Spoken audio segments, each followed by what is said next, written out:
All right. Well, I want to first thank everyone for taking the time out of your day and to spend the next hour or so with myself. My name is Chris Goff. I'm the founder of Real Estate Investing and Marketing Entrepreneurs. We like to call it REI and me. I'm also the co-founder of REI Pro, the most advanced real estate software for savvy investors. I see that we have a lot of new people on this training, so let me go over just a little bit about me so you know who you're listening to for the next hour or so. Again, my name is Chris Goff, reside in Peachtree City, Georgia, husband, father of three. Actually grew up in Northern Virginia, and that's where I started learning about investing in real estate. I was actually, my dream job as a kid was to work on airplanes. And when I landed that job with United Airlines, it didn't take too long to realize, although that was my dream job as a kid, that was not my dream salary as an adult. So I started looking into, what is this real estate investing thing all about? Been doing it since 1999, specialized in a lot of the creative real estate strategies, along with all the others from wholesaling to seller financing to fix and flip. I'm a two-time best-selling author, coach, and mentor. National real estate marketing expert. Also had the awesome opportunity to be interviewed by a very famous author. Many of you may know Brian Tracy on his TV show that aired on ABC, CBS, NBC, Fox, pretty much all across the country. So I've been able to accomplish a lot of things. There's just some pictures. I really show a lot of pictures. I wanted to kind of give you some screenshots of different things that we're doing. There you can see me at the Brian Tracy show there. That's Brian Tracy. What a wonderful man. And not only has he been a mentor for me when I got started in real estate, because I realized that although, you can learn as much as you want about real estate strategies, but if you don't change the way that you think, it's probably not going to work out. And to have the opportunity to be on his show and meet him and now become a friend has been pretty awesome experience. To the right of that picture, that's me, my wife, and another very famous author named Jack Canfield wrote the Chicken Soup for the Soul series. Many of you probably familiar with that. And then to the right of that, that's me actually being interviewed on the red carpet in Los Angeles by Miss Oregon, being at the Best-Selling Author Awards Summit. The bottom two left pictures there, you see me and Bo, and that one there. We actually here recently, the last month, had a 3-time Emmy Award-winning director come in and do an interview process, which is going to turn into a documentary on how me and Bo started this whole software of REI Pro. Many of you are obviously on that. So this documentary is going to be hopefully released here in the next month or so. We will definitely keep everyone posted. And then I took a kind of a behind the scenes shot at the Best-Selling Author Awards at the Roosevelt Hotel there in Hollywood. Some of the behind the scenes pictures there. But let me tell you, it wasn't always this pretty. When I got started, I didn't know what in the world I was doing. I was confused on what to do, how to do it. I even messed up my first contract that I wrote up. But you have to work hard at it. This is a business that I know a lot of people would like to show those shiny dangling objects, but you have to work at it. You have to get educated. It's either you know it or you don't. Type of business. So I worked very hard, and it was one of those things I didn't give up. I just believed in something that I really couldn't see the end result. And that's pretty hard to do when you can't do that. But at the end of the day, I've learned that this business, like every business, is really about helping other people. If you're just in it for money, I'm here to tell you, you're probably not going to make it. You have to have that true passion for helping others. And I was once told that nobody in the world is ever going to buy anything from you until they buy you first. And I feel very blessed to have the opportunity to accomplish the things that I've done. Been very true passion about helping other people, just like you in this particular training. And all I'm saying is strive, work hard, get educated, and things can happen. But you do have to do it the right way. There's one way of doing it. And I see so many people stumbling around trying to get this information, that information, trying to piece it together. And at the end of the day, it's going to be very tough. So let's get the right information this time, and let's run with it. All right. So what we're doing here is basically a three-part training series. There's no way in the world I'm going to give you everything in just one setting. So we really wanted to break this up into three different trainings. I had done this in the past, and we had just an overwhelming response. People saying, can you please do that again? Where can I get a recording? So we're actually going to do it again. I'm going to do it a little bit different. I've actually been able to pack in a little bit more information than I did in the past. So this is really going to be an awesome experience for you guys. It's really such a phenomenal real estate strategy that I just don't see too many people working. And I understand why, but I want to kind of go through some of the basic fundamentals because I'm always a fundamental guy. I really believe if you understand the fundamental principles behind it, it's really going to speed up the success. And I see so many people getting taught at, a live event or a seminar where they kind of, it's bits and pieces. You really never have the action steps in a specific order. We're going to be talking about these steps, and I'm going to share with you what I mean by steps as we go through this training. But really, lease options to me is just a smarter approach. Not to say that any other strategy is bad. I just think this is one of my favorites. This is one of those strategies that really hit home with me, and I started to really perfect it, but it did take some time to actually understand this. But basically, in a nutshell, what we want to do is work with nice houses. The ugly house business is still a business. There's just a lot more nice houses out there than there are ugly houses, so why not go there? This is a business you don't have to make low ball offers. So it's very discouraging to go into a homeowner and say, hey, I'm going to give you 50 cents on the dollar. I know I started with wholesaling, moved into lease options afterwards. And although I did a lot of wholesaling deals my first year and so on, it is an uncomfortable feeling of just going in there and saying, hey, this is all I can pay you. And then we develop this attitude like we're supposed to be mean to people. Well, no, that's just the way it is attitude. And it really doesn't have to be that way. And another thing that I love about lease options, it really provides more than one offer because, I'm going to show you, and especially in the second part of this training, where we're going to actually go through offers and contracts and how we all run these numbers. But you can literally make multiple offers just on a lease option. You can't really do that in too many strategies like wholesaling. You got to make one offer. You can negotiate a little bit, but you really can't change the offer all that much, where in a lease option you can. And you could really theoretically create millions of different types of offers on the exact same property.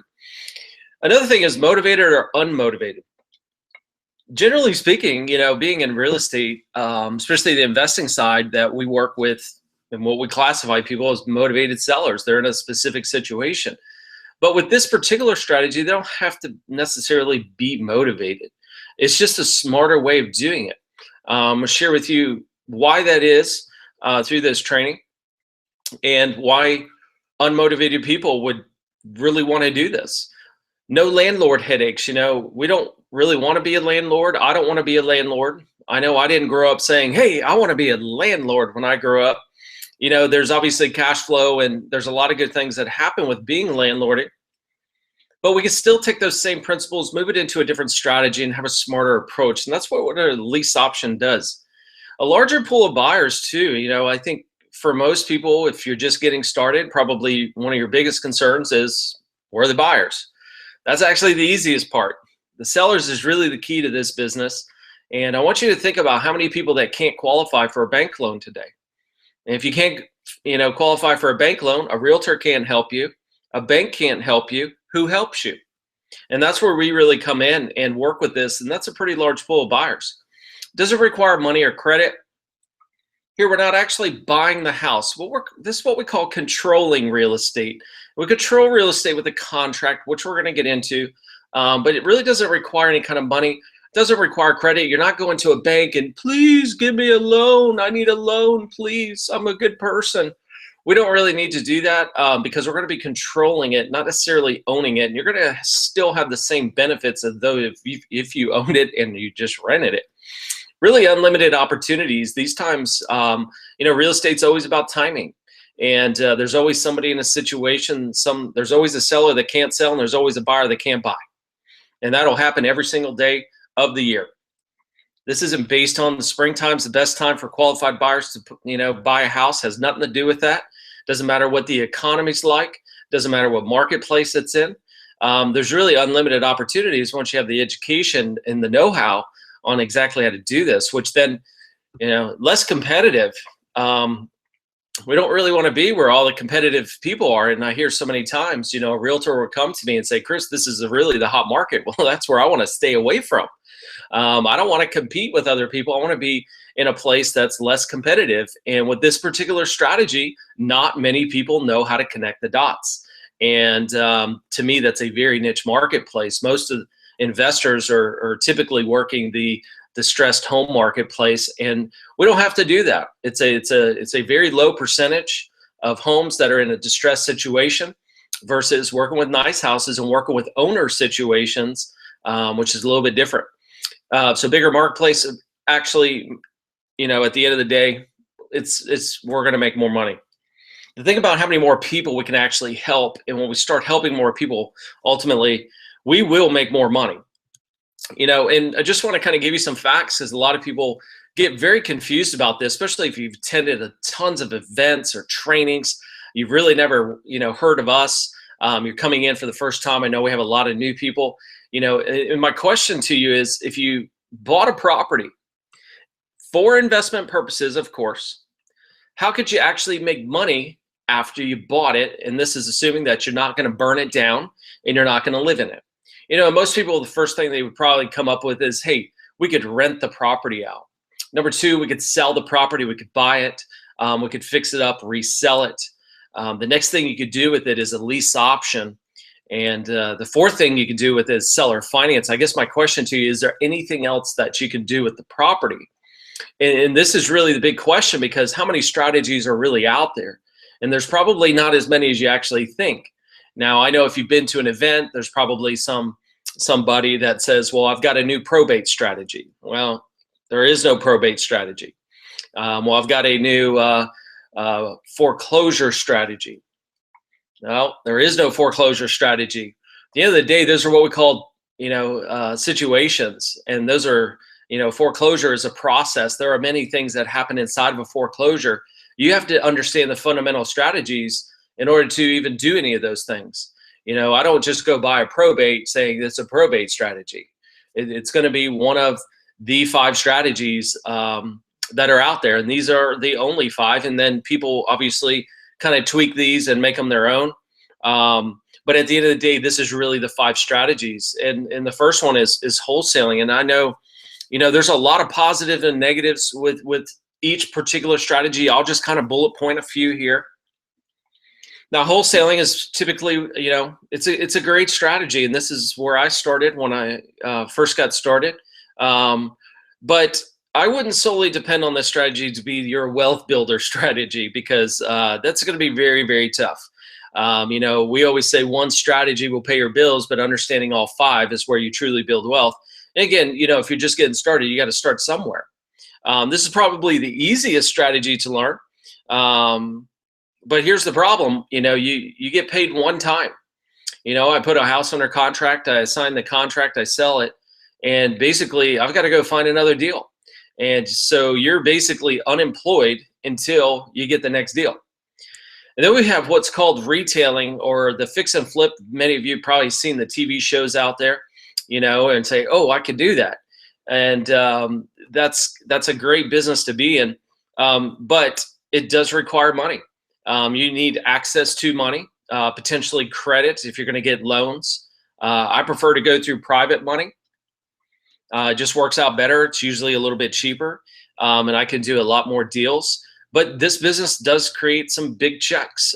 We have 2 current rehabs going on right now in our local investment company. And one of them we just put on the market and we sold it the first day, full price cash offer.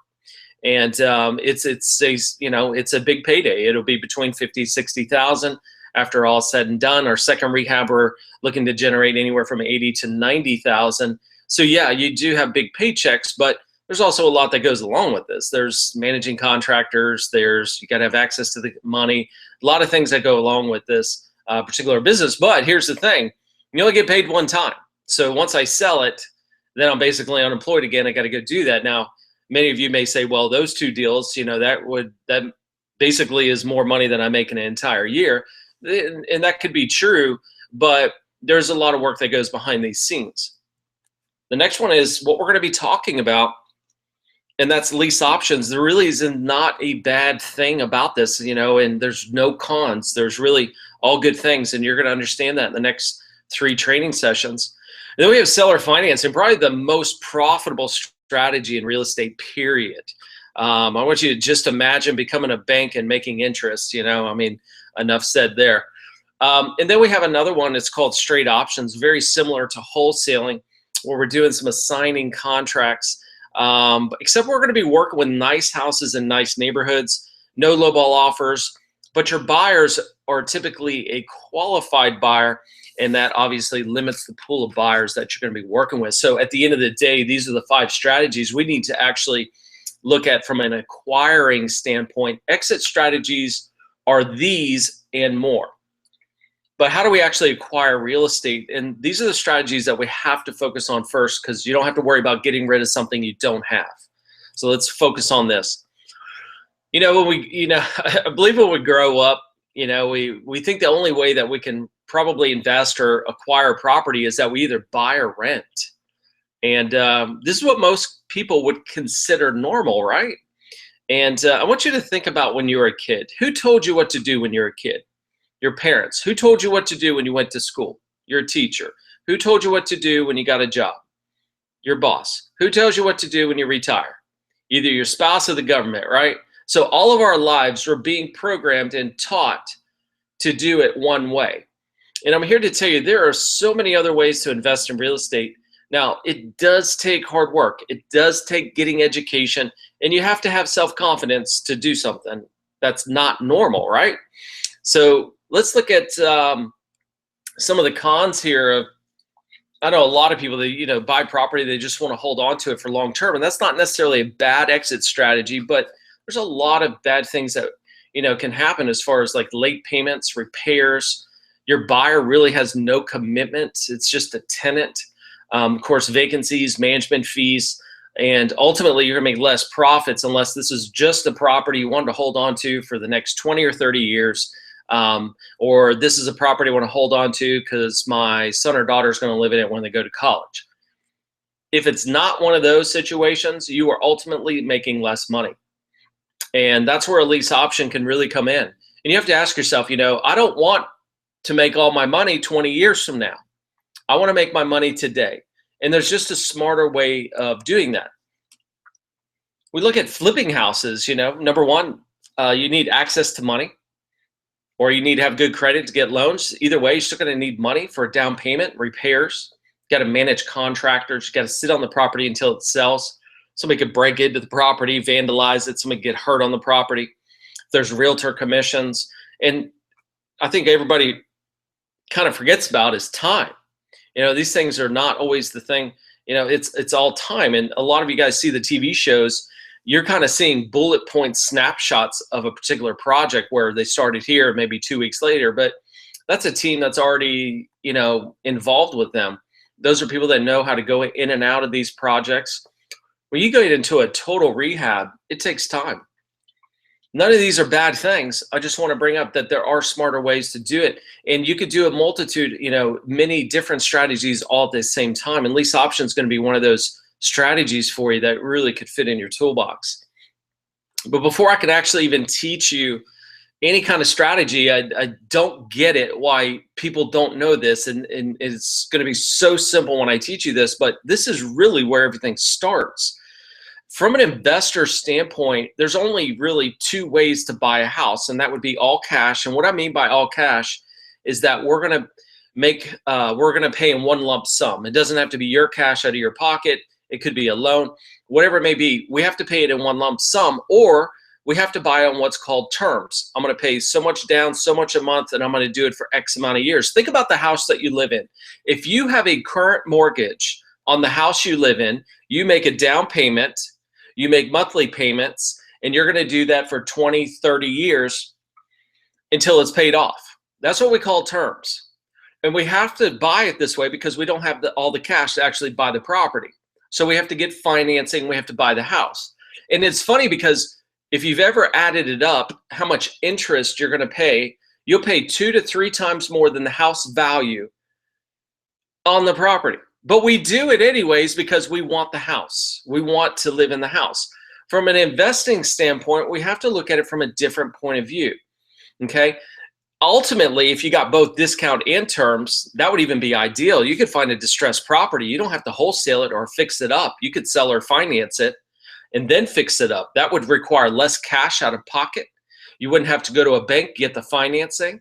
That would ultimately be one of the better of the two. But ultimately, there's two ways. You're either going to pay cash at a discount, because why would you pay cash at full price? You would never make money. Or you need to buy it on terms. We're going to be focusing on the terms part of it, and that's where the lease option strategy really comes in. So in order to find out seller motivation, we really need to understand these three these financing techniques. We were always told that the seller picks the sales price, you pick the terms. If the seller picks the terms, you pick the sales price. If the seller picks both, put in a 30-day file, because there's only one thing that's going to change their mind, and that's time. People's circumstances change in time. Okay, so put that in a 30-day file, but it's one or the other. But there's only one thing that I really want you guys to get. I want you to know this. Any successful investor does this already, and this is what I call the executable steps. Okay, this is basically the workflow, the physical things that we have to do in order to make something work. And without understanding this workflow, or what I call the executable steps, you're not going to be successful in this. It doesn't matter how much education you have or how smart you are or that you're a good person, you deserve to do well.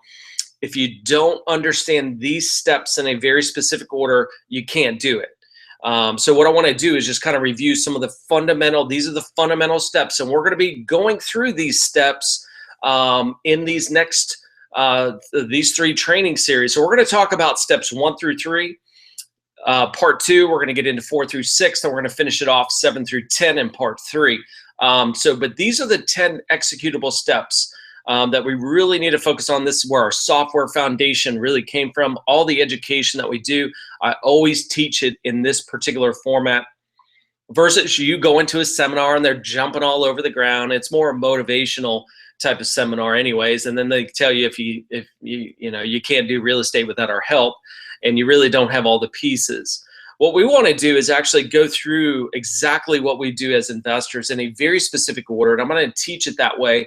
And that's why, again, we have such a huge following. That's why I've been able to do a lot of things with people, and I just love it, a true passion of going out there and helping other people.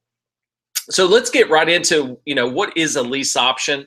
But before we do that, did you know about 20% of car sales are on a lease-to-own program? Put down a down payment, you make monthly payments, and then either you can get financing to buy the car, or you can give it back. Okay, 75% of airplane sales are on a rent-to-own program. I mean, heck, we even have furniture rent-to-own, right? Aaron's furniture store. And it's almost like what happened to real estate. It's quite amazing when I teach this particular strategy at one of my live workshops, and I'll always ask the question, how many people have heard of the term rent-to-own, lease option, or lease purchase? And almost every hand raises. And then I ask, how many people have actually done one? And you can see almost every hand go down. And that's really the point. We've heard the term before, but how do we actually do it? And that's what we want to talk about in these 3 particular training sessions, is the fundamental steps, the exact things that we do in a specific order. We're going to be going through contracts. We're going to be going through how to make offers. But first, we got to understand exactly what it is and how do we actually make money from it? How do we help people with this strategy? Most people will be working this strategy if they actually knew how to do it. And, there's not that many people out there that really understand how to connect the dots and make this happen. I remember a quote that I heard from Warren Buffett, and he said, you can't get rich on what's popular. If everyone's doing the same thing, how do you make money? And this is such a strategy that it's already a common term in most people's minds if you're in real estate or not. We just need to understand, how do we build a business out of it now?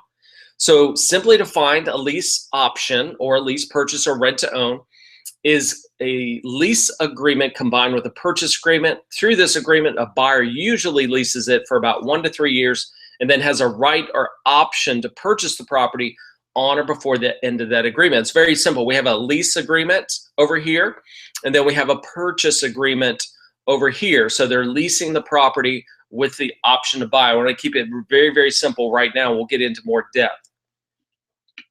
So during the lease period, the seller applies a percentage of monthly payments, usually 10%. I don't always generally follow that rule of thumb. And again, I know there's a lot of people probably here that are in the state of Texas or the state of Maryland where there's some, specific things that we have to do. I'm not going to be going into detail as far as specific states. I'm going to really just go in for the majority of people and go through exactly how we do it.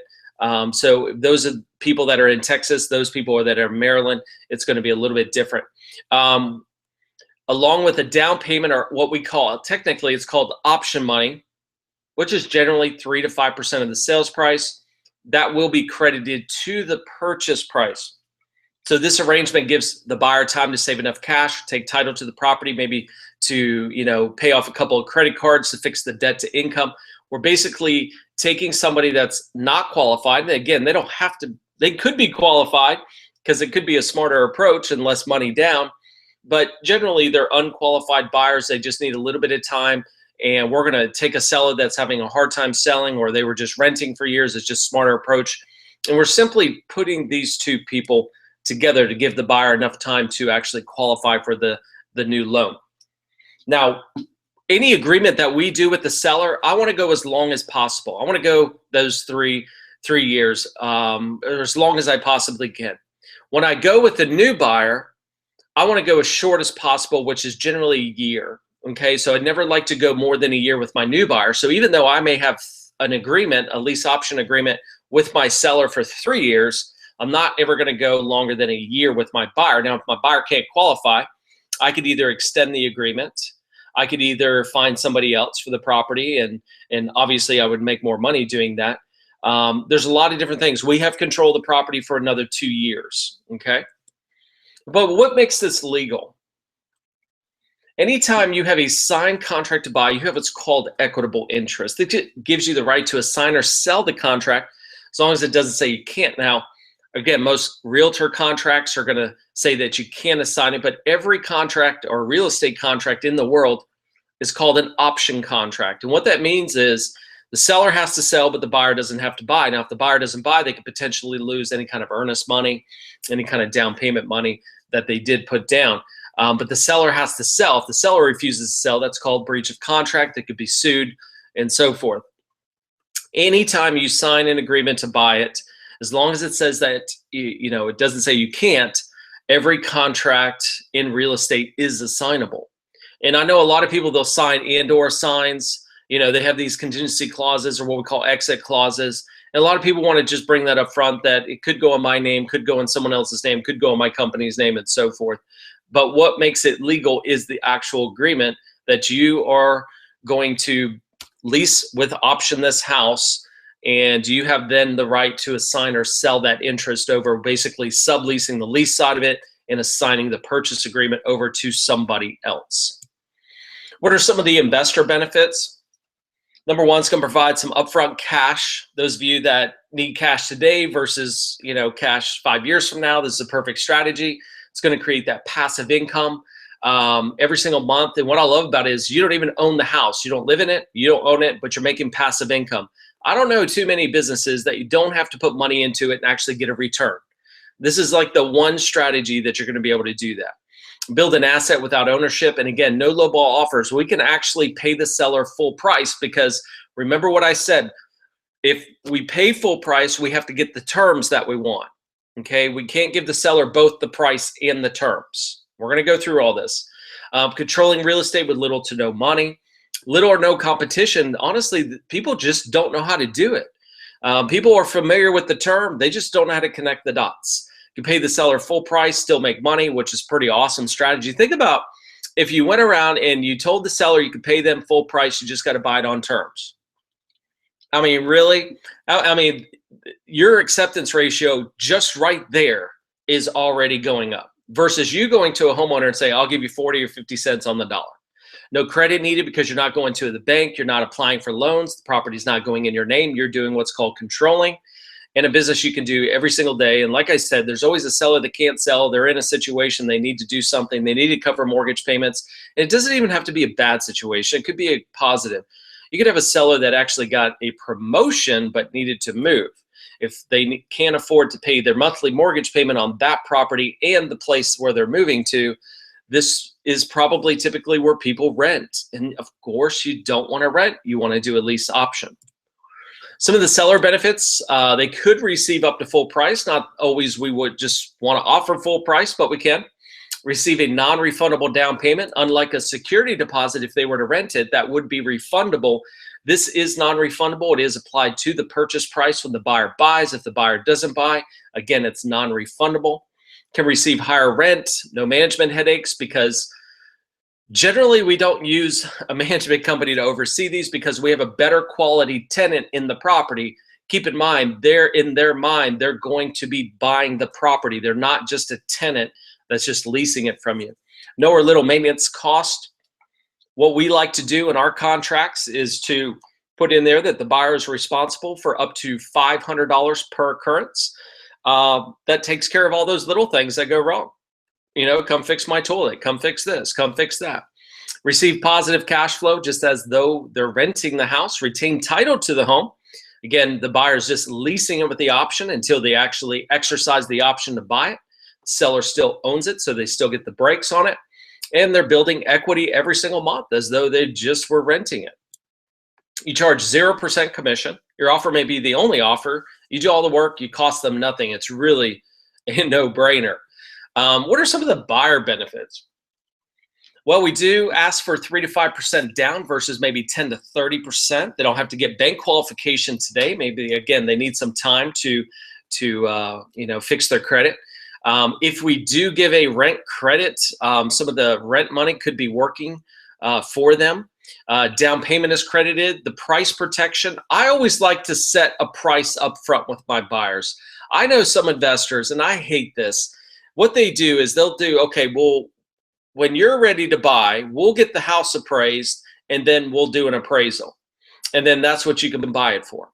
I hate that because the buyer has nothing to work towards. I like to set the price up front and say, hey, this is what we're working towards, okay? And I always like to get my buyers with my mortgage guy, and we're doing credit checks, and we're doing all these things to make sure that they're going to be in a position to buy. Because years ago, I mean, investors, they just throw people in there. Heck, if you had 10 grand to put down, that was credit enough for me. I mean, you can't do that anymore, okay? It's like I said, this is about helping people. Okay, profit from any appreciation. If we set that price and the house appreciates, well, good for them. You know, we don't always have to win at everything. We're already winning in this situation. Let them take that appreciation. Time to check out the home and neighborhood.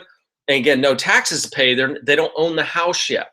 The seller owns the house, so they're not paying real estate taxes on it. Again, if you're an agent, I know we have a lot of agents. Heck, I've got a lot of coaching students that are agents. This is another really great way to work with people that can't qualify. And you got to ask yourself, you know, you can't get a real estate commission with people that can't qualify. This is really bringing a whole new opportunity to you as a solution for the buyer and another way for you to make more money. So it definitely works there. Now, there's really two ways that, or I won't say two, but let me kind of give you a few, but I'm going to give you some common ones here of situations that owners are probably in that are going to be like, oh, that's what I want to do. Now, you as an investor, you're not selling a lease option. You need to educate people, build a relationship with the seller, educate them on what it is, and then we make the offer. But you think about people that are renting their home, you have to say, why are you renting your home? Now, there are investors that's all they want to do, and those aren't going to be the sellers you're looking for. But how many people couldn't sell and they were forced to rent? Or maybe they couldn't get the price that they were wanting. They forced to rent. Maybe about they didn't have any equity in the house. What do people do that don't have equity? They rent. It's because they know they can't sell. They can't list it with an agent. They can't afford the commission. They're in trouble. They're forced to rent the property. Maybe they don't need the cash job transfer. Maybe they're behind on payments. Generally, I would say that would be a seller finance because that's usually somebody in pre-foreclosure, but you can do a lease option with those people.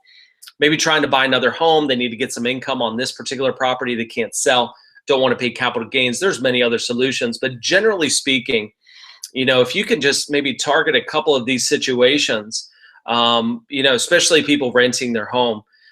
When I got started with lease options, all I did was I took the newspaper out, cut every house out for rent, and asked if they'd be interested in a lease option. And you got to remember, guys, they don't know what it is. Okay, otherwise they'd already be doing it. So just like you're not going to know what this is until I'm teaching you how to do it. So renting the house is more of an education piece and educating. Hi, my name is Chris. I was calling about the house rent. Can you tell me a little bit about it? And then I go into very specific questions, which I'm going to show you in REI Pro because we already have all the questions outlined for you. And also look at the people that really don't have equity. When you take these first two, that's a lot of deals. And the good thing about real estate is you don't have to do that many deals to really do well. Now, there are two ways that we can structure a lease option. The first way is just simply called a lease option, where you simply put a buyer and seller together and collect the difference in the down payment. There will be times where the seller just owes too much, where we really can't increase the price. You're not really going to profit there. Their monthly payment may be high, where you really can't profit on the monthly payment. And really the only profit center would be the down payment. And that's where we're going to simply put a seller, put a buyer together, collect the difference in down payment. We're going to move on. Again, the downside of that, there's only one profit center. The more likely way that you're going to be doing this, what we call a sandwich lease option, probably have heard that term before. And this is literally where we're going to stay in the middle. And I'm basically going to sign an agreement with the seller. I'm then going to go find a buyer, sign an agreement with the buyer. The buyer pays me each month. I pay the seller. I'm going to keep doing that, making money. And what I love about it is 3 profit centers.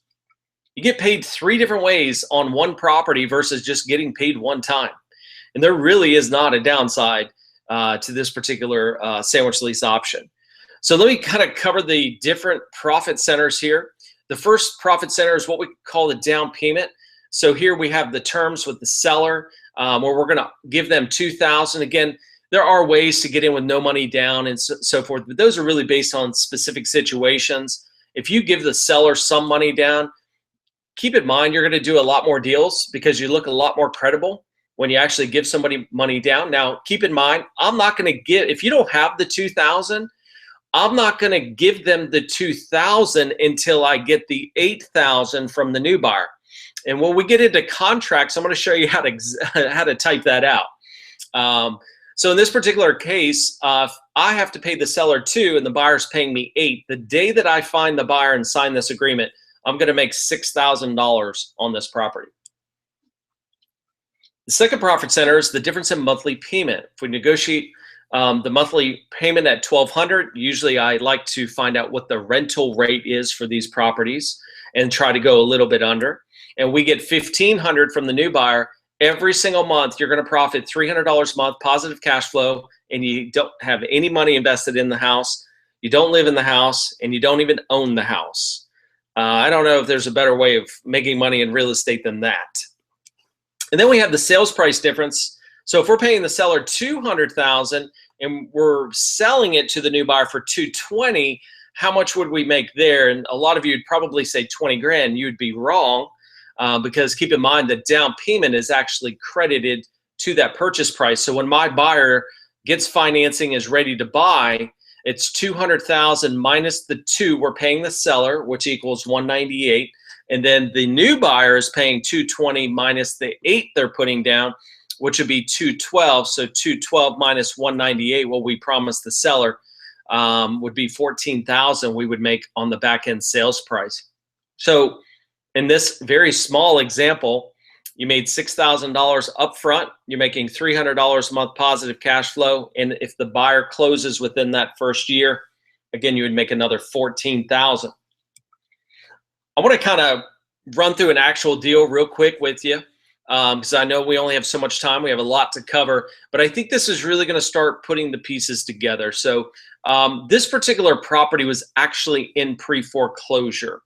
And when we investigated the property, we saw a realtor sign in the front yard, and we found out that it was the actual realtor's house. So she was in pre-foreclosure and she was trying to sell it herself. And the property facts ARV, which is after repaired value, was 450. And of course, the owner was asking 450. And if you think about it, we could sit here all day and talk about, if your house is in pre-foreclosure, why are you asking full price for the house? Just sell it cheaper if you can and move on so you don't have a foreclosure. I mean, we could sit here and say that all day long and people don't do it. There was 10,000 in repairs. Back payments were 12 grand. Loan balance was only 175,000. She told me she hasn't been able to sell a house and her husband got laid off from the construction business. Now, they didn't owe that much. And we could sit here again. Why not sell it for 250 or 300? The house is worth 450. Just be rid of it. She did not want to lose her equity, period. So then I always like to find the rental rate, which was 2,400. Her monthly payment was 1,650, then taxes and insurance. Again, that may seem low, especially if you're in California, if you're in New York or a place like that. I went ahead and offered her 175, basically taking over her loan. Now, keep in mind, this is actually a seller finance strategy, but I'm going to show you how I turned it into a lease option on my exit strategy. So in order to acquire it, get the deed, make up the back payments and all that, it is always seller finance. That is the strategy you would use in that particular situation. So I offered to take over her current loan balance, which was 175. I'd make the repairs of 10. I would make up the back payments. Once I make up the back payments, foreclosure then would stop. So we would save her credit. And I also offered to give her 5,000 moving money. Now, could I have paid her more? Yes, but I can always go up, guys. I see so many people, they start so high. Now, I already know she's in a motivated situation. If she doesn't do anything and she doesn't sell it, she's going to lose the house. Sheriff's going to come over, kick her out, and throw her out. And a lot of people don't understand that when you go through pre-foreclosure, that, or a foreclosure situation, that you may not even be able to pass a rental application with that. I mean, think about it. If you're not making payments on your own house to the bank, why would you pay me? Okay. So I want to give her some money to move. And this is what I offered. She did not accept the offer. She wanted to try to sell it. Of course she did. And what happened was she called me 3 months later and she accepted the offer. And why did she accept the offer? Because she ran out of time.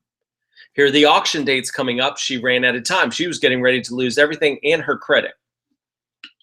So sales price 175. Again, repairs. The back payments did go up, plus moving expenses. So if you add in the back payments, the repairs, and the moving money, I had to come up with 30,000 out of my pocket. Now you might say, where do I get the 30,000?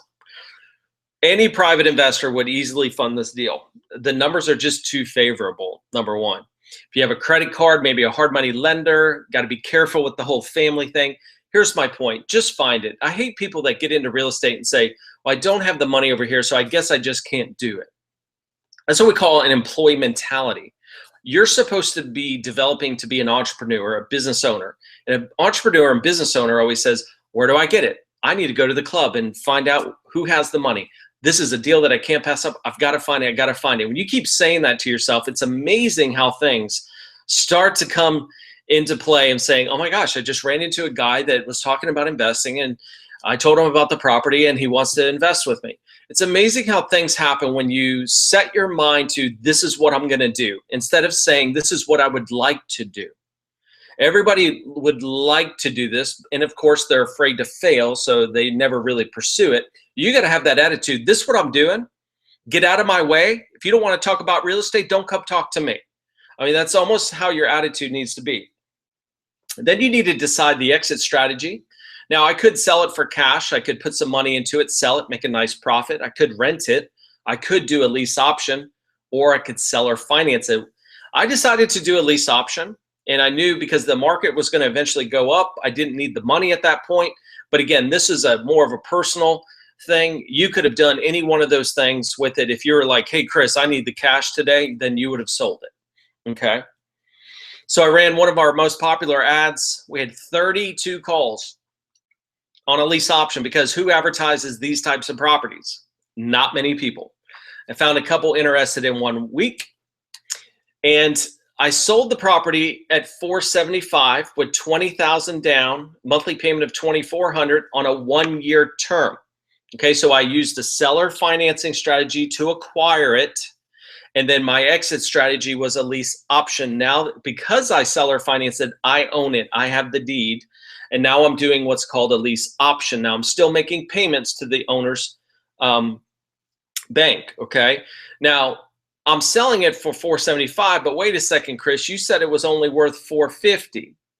Well, it's worth $450 if you want to buy it today. If you're going to buy it on terms, then you're going to pay a little bit more, just like you pay more with your mortgage company on the house you live in. Everybody is going, if you're going to buy it on terms, you're going to end up paying a little bit more. That's just the way that it is. Down payment at 20, which is kind of a no-brainer.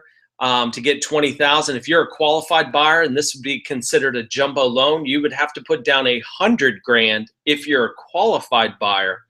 Okay, monthly payment is $2,400, and I'm going to again do this on a 1-year term. If they can't buy in 1 year, I could always extend it.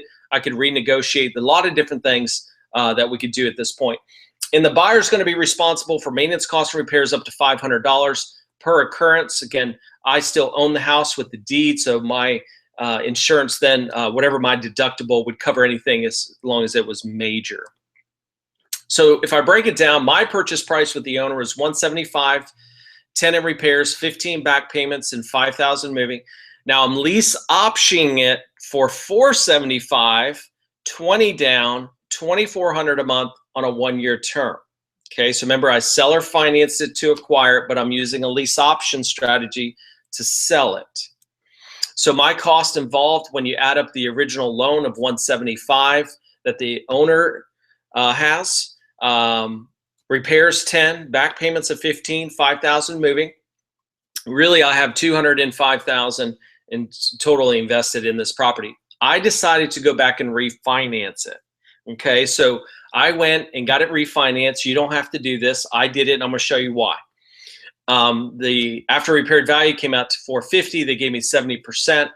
$315. I paid off the existing debt of $205. So $315 minus $205. This left me with $110,000.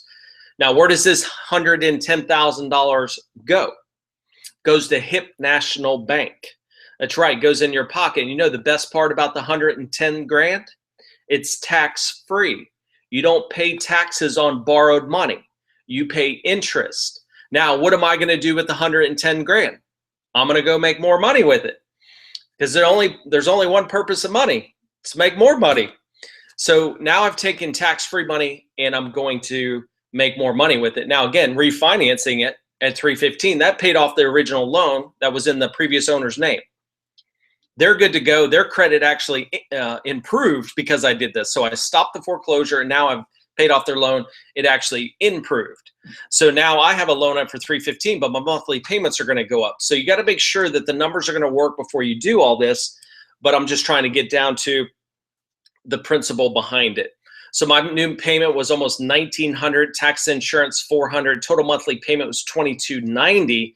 Again, I was still receiving $2,400. Not a lot of cash flow, but I don't really care about the cash flow. I mean, the cash flow was not really important. It's not enough money to do anything with. The $110,000 that was tax-free was way more valuable than getting, an extra few $100s a month positive cash flow. So my new buyer's cost was $475. They put down 20. And again, remember, in a lease option, the down payment is credited to the purchase price. Monthly payment, $2,400. At the end of the term, 1 year, the buyer would then owe me $455,000. So they go to the bank, and then they would get qualified for that particular dollar amount. So let's look at the profit centers here. Profit center number 1 is when I refinanced it, which was $110,000.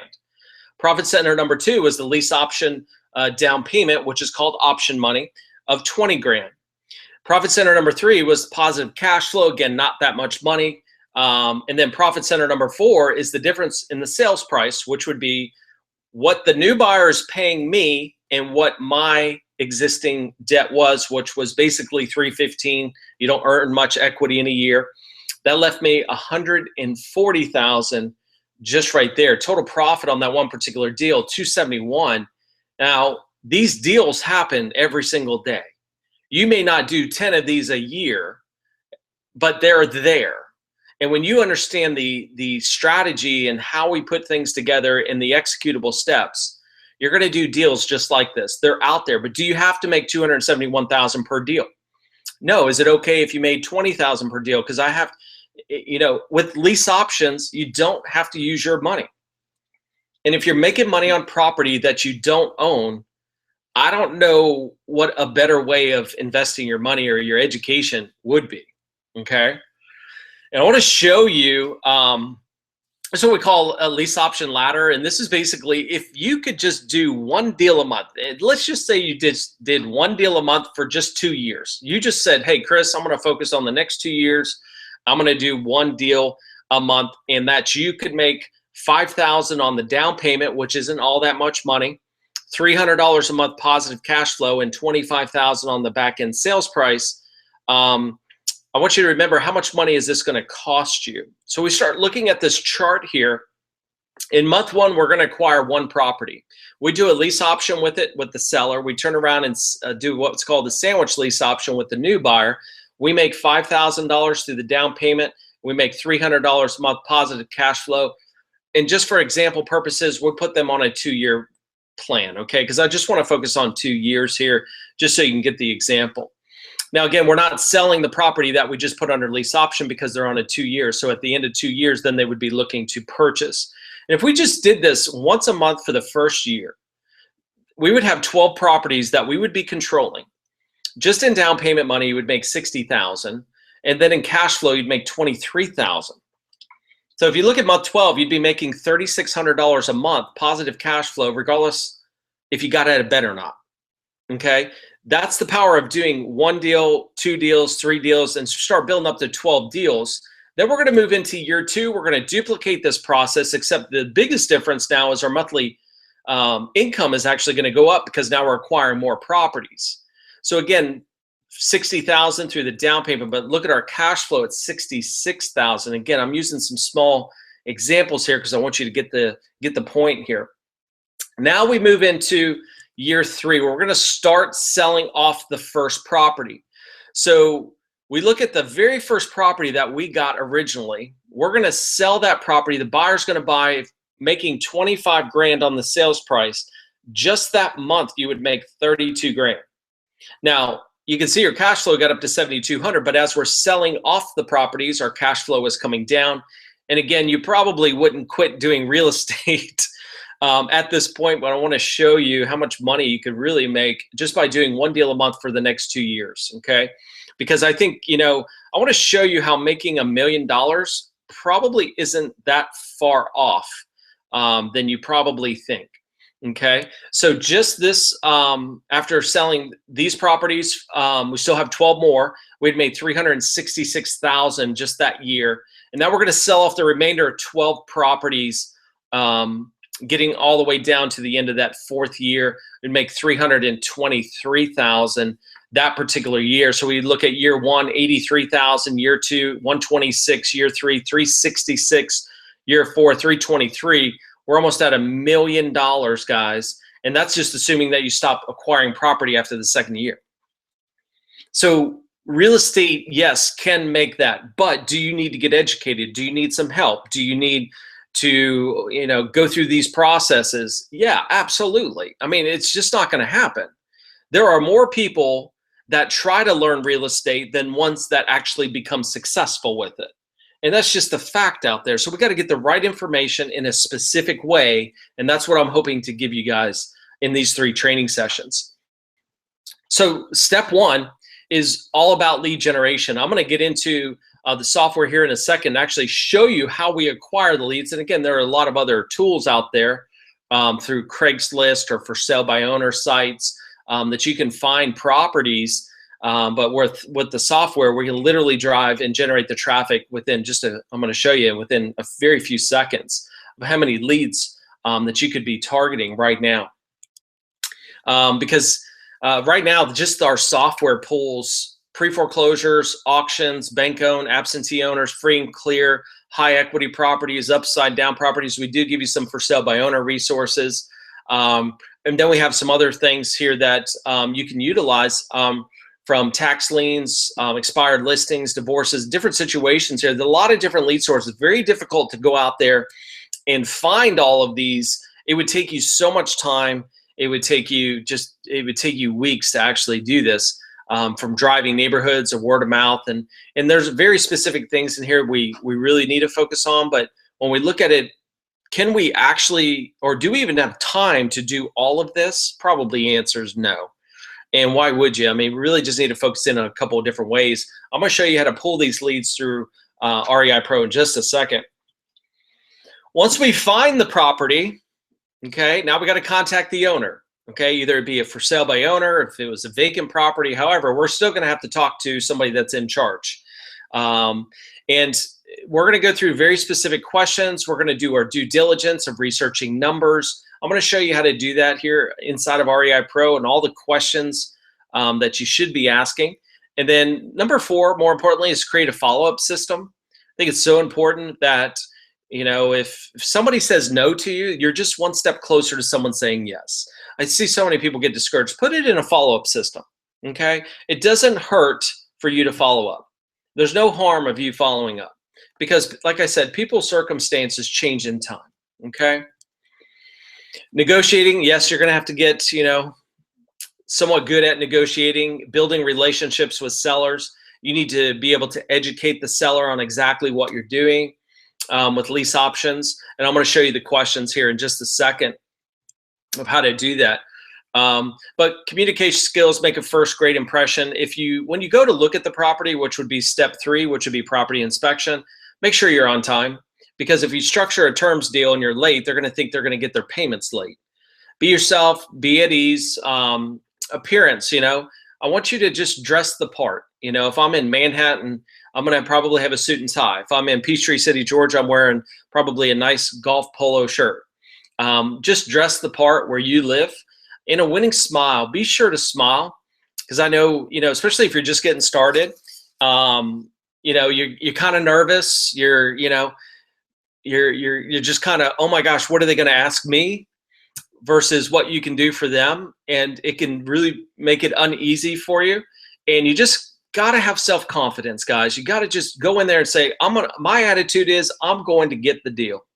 I'm going to help people out in this process. And that's, at the end of the day, the most important thing. And if you're not sure what to talk about, just talk about something else. You know, we call it small talk. Talk about the weather, talk about sports, talk about something other than real estate, because at the end of the day, the most important thing that I could probably teach you is building the relationship with the seller is way more important than anything that you could do.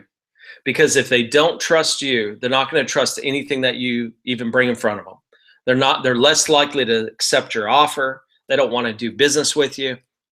So build that relationship. If I could give you one big tip on this, because this is probably where I would see most students fail, is in step 2. We haven't even got to step 3 yet, would be right here. Those of you that are scared of the phone call, you know, at some point you're going to have to talk to someone. Now, again, you could have virtual assistants. You could utilize maybe your spouse that maybe is better at communicating. Maybe it's a business partner, whoever it may be. Keep in mind, guys, you're going to have to eventually talk to someone. And I see these, you know, these are probably the 4 biggest fears. Is fear of rejection. I mean, I don't know about you, but nobody likes to get rejected. Fear of lack of knowledge. The more you learn, the more you realize you don't know anything. That's actually a sign of intelligence, right? But at someday you're going to have to take action and put it into play. What about fear of messing up? I mean, guess what? You will.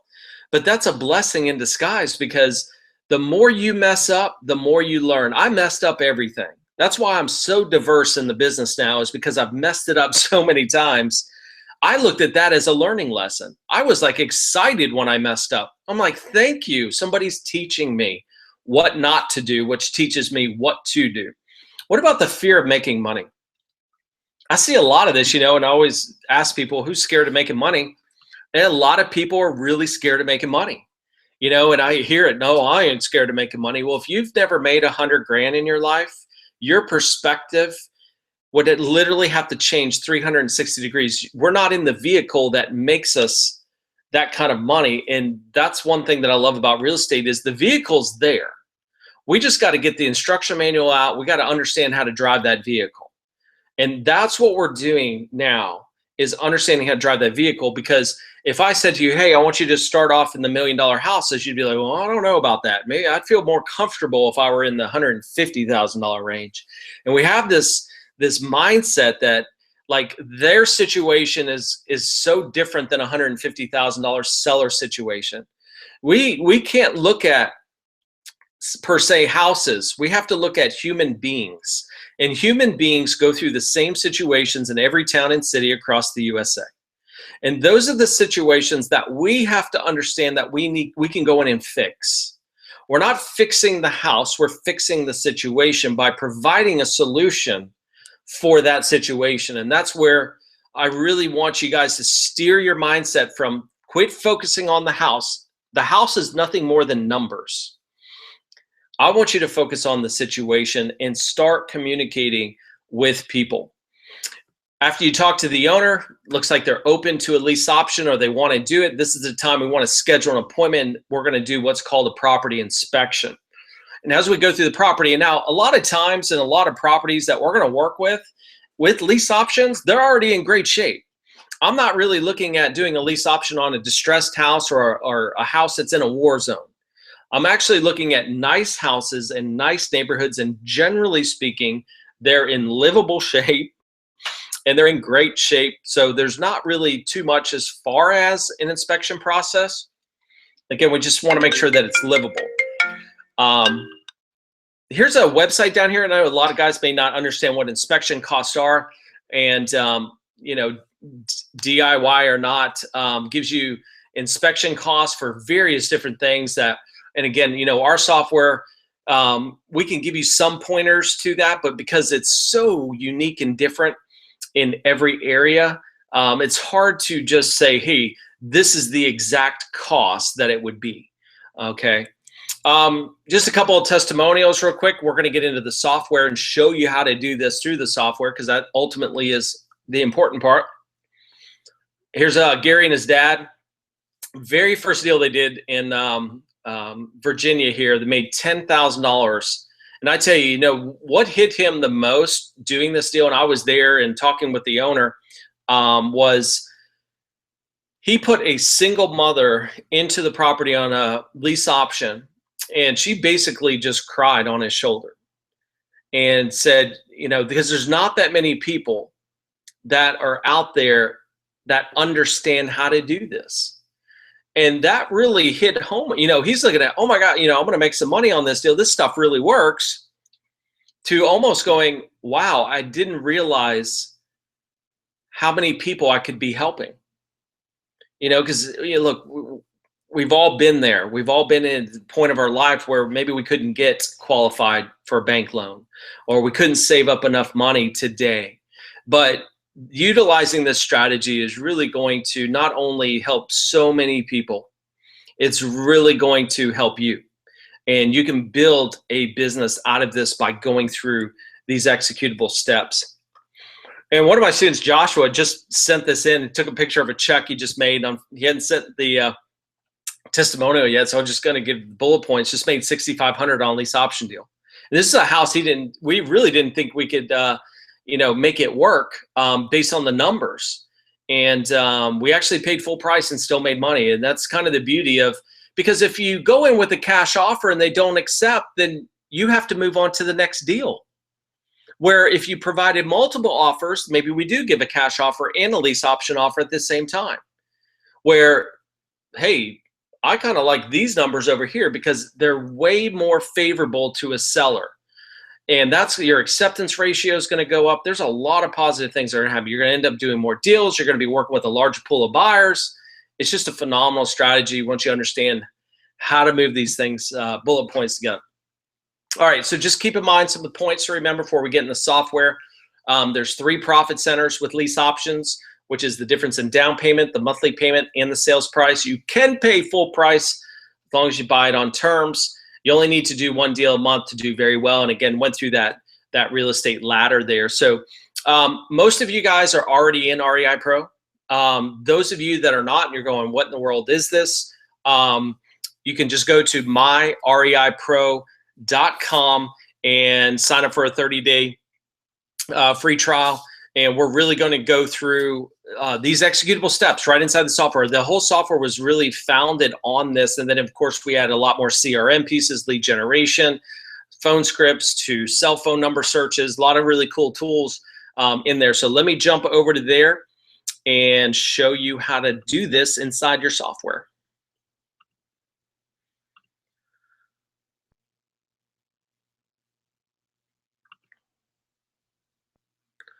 All right. So what we want to do here is, let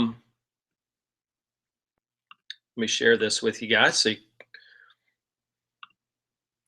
can see what's going on here.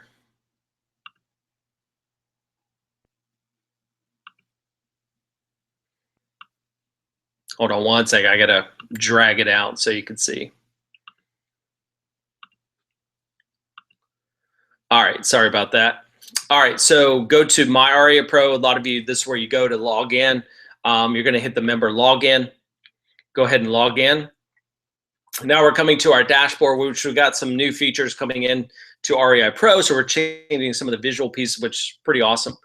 Now the question is kind of, where do we find these leads? Well, the first place you go to is Lead Pro. And when I go to Lead Pro right now, we can pull a nationwide list of all pre-foreclosures, auctions, bank-owned, absentee owners, free and clear properties without any mortgages, properties that have high equity, cash buyers, investors, upside-down properties, landlords. We give you some for sale by owner resources. They don't publish that nationwide. And then basically a shortcut to every Craigslist in the country. So where we find leads is as simple as if I went to absentee owners, and that means somebody that owns a property but doesn't live in there. And let's just, we'll just take Florida and we'll take Broward County here.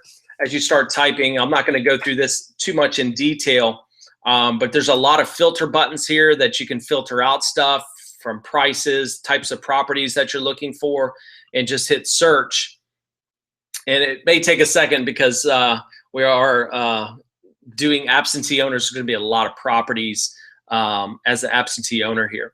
So right now, just in general, there's 363,000 properties in Broward County, and I just picked one county here of people that own property there, but they don't live there. It could be a situation where they're ready to sell. We could either do direct mail.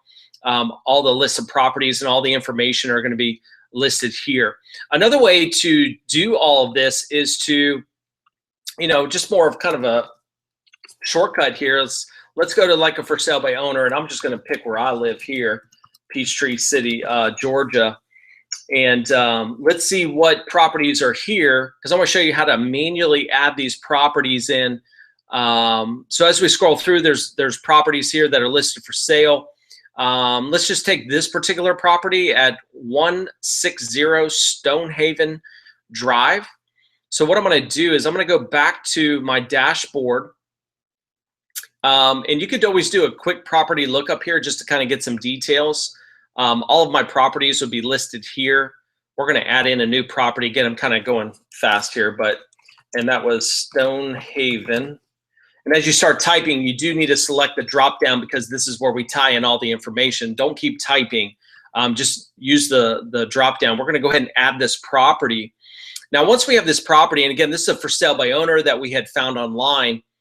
Part of our due diligence is understanding numbers. And the very first thing that I want to look at is the property details down here. REI Pro value has it at 442. We actually do comparable sales every 30 days to give an REI Pro value, just so you can understand where that's coming from.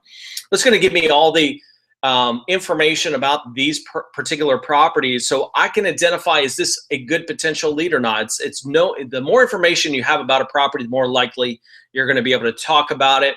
Confidence is going to build. You're going to understand where the numbers need to be and so forth. Any kind of tax information. One thing I love is we pull probably 80% of the mortgage information. So I see that this property was bought in September 15th of last year, and the loan amount on it was for $414,000. Okay, if I go back to this property, they're asking $448,000. So there's a little bit of equity, but not a lot of equity. And this is probably another reason why they're doing it for sale by owner versus having a realtor come, because there's not a lot to work with here. You can also go to the transaction history and understand that they bought it for $430,000. So if they bought it for $430,000 and now they're trying to sell for $448,000, they're probably going to sell it on their own. Now, here's the key. What happens if they don't sell? This is where lease options really going to come into play. So I already know that they don't have too much equity to play with here, and they would be more likely to probably entertain a higher sales price number, which would be a lease option. If you're a typical investor, you couldn't wholesale this house because they couldn't even accept your offer because they owe too much. Okay, I can also go to comparable sales, get an idea of what other houses have sold for here. And what I love about our comparable sales is we actually pull every sales document from the courthouse. We don't go through the MLS because the MLS only has recorded sales through the MLS. We actually have recorded sales for every house recorded. Okay, so that is the most definite number that you could possibly have. I could go through here, start searching and picking out the most comparable properties to give me that ideal ARV. Now, we're going to talk about this in depth in part 2, but I just want to kind of share with you that part. Again, you could do a street view if you want to see a street view of the property. If you ever forget how to do anything, there's a little instruction box here. All you got to do is just open that up, and it's going to tell you everything about it. And that's going to go through each step. Now, once I have this information, we need to call the owner because that's step 2. All you got to do is click on step 2 here. Now, if you didn't have their phone number, we do a full skip trace report. We do pull real-time cell phone numbers. I could just go into that in depth for probably an hour. But because this particular example, we already have the phone number because it's a for sale by owner, we're just going to call. I want you to click on where it says phone scripts. Okay, now at the top here, I want you to change for rent or lease, or is it a for sale by owner? What type of lead is that? Because that's going to change your script here. Hi, my name is Chris Goff. I was calling about your property for sale at 160 Stonehaven in Fayetteville, Georgia. Can you tell me a little bit about it? Now, we're going to fill out any kind of basic information here. Click on these big boxes here, okay? Now, we know this for sale by owner is listed with a realtor. All we're going to do, guys, is simply go down through these questions, okay? Although it's on for sale by owner, doesn't mean that it's not listed, okay? So we just want to clarify that. Is the property vacant? Yes or no? If the property is vacant, I know they're making a mortgage payment on a vacant property, they would seem more motivated to me.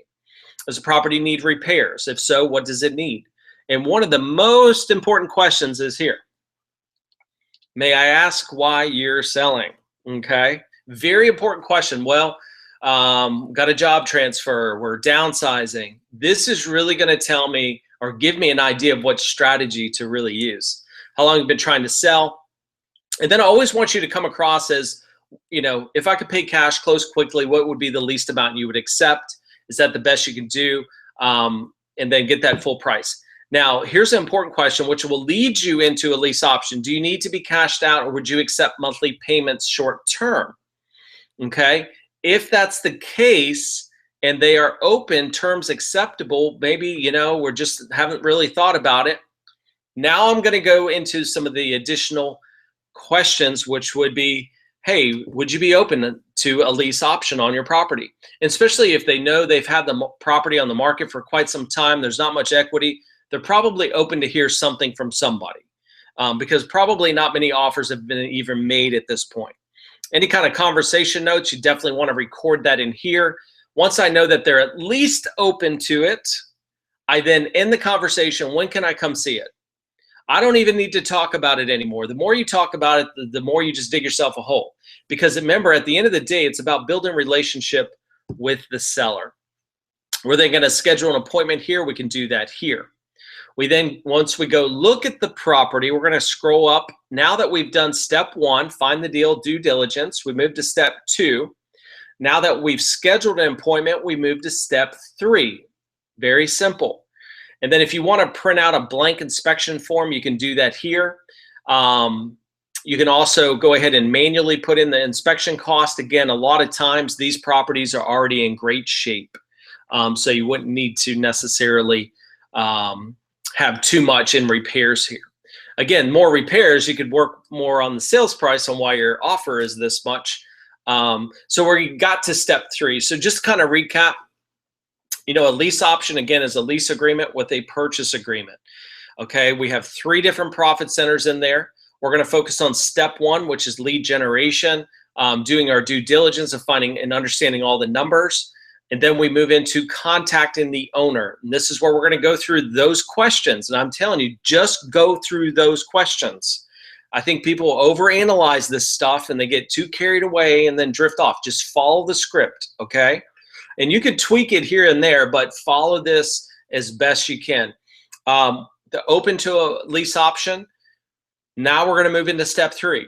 In part 2 of the training, which is going to happen this Thursday, is we're going to get into steps 4 through 6. Now, these are very important because how we structure offers. And then I'm actually going to go through a real contract in the training, okay? And then we're going to talk about step 6, which is filing the affidavit, which is going to protect you from the seller going around your back and trying to sell it behind your back, which is a really cool tool. So anyways, I'm out of breath. I know we're way out of time. I truly appreciate you guys.